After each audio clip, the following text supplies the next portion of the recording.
Okay, now that we've talked about the qualitative and quantitative methods, we'll look at the meaning of political institutions. So what are political institutions? Well, what is an institution? As O'Neill says in it, it's any organization or pattern of activity that is self-perpetuating and valued for its own stake. So there's a tendency to wrongly equate an institution with an organization, but it is also can be any pattern of activity.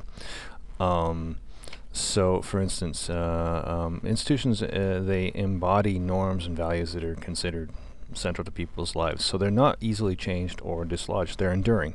Um, and anything that that's sort of the sign of something that's become quote unquote institutionalized. It's an enduring organization or pattern of activity in people's lives.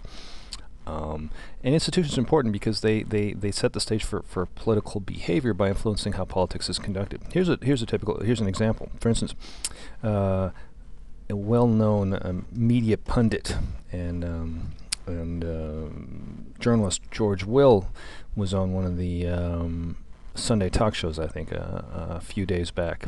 It would have been Sunday, I guess, or maybe last week. And he argued that there were essentially two types of people in America, and that's why we have two political parties.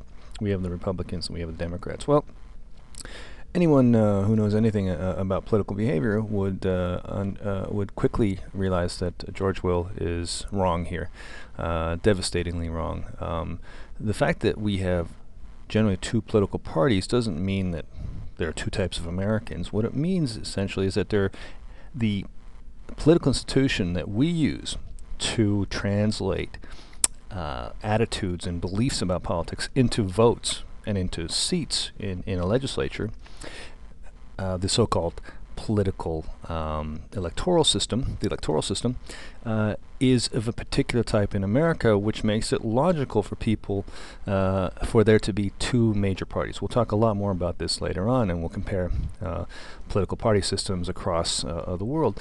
But the fact is that the embedded institution of the American political system makes it smart for people to behave in a particular manner which produces only two political parties. And it's not because we have two different types of there are two different types of people in America. Does that mean that there are 5 or 6 different types of people in Germany?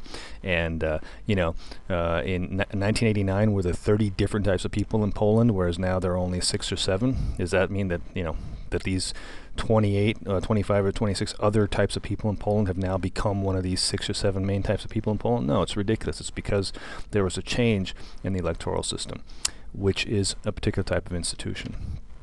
And institutions obviously vary from country to country, as I've just stated. And institutions, as I said, are it's any organization or pattern of activity. So, important institutions are the army, taxation, right? Taxation is an important institution which becomes institutionalized over time. Elections, the state is also an important institution, which is more or less institutionalized across the world. We'll get to that later. Freedom and equality, I don't really bother to care about. Well, it's fairly self-explanatory, and there you go. Okay.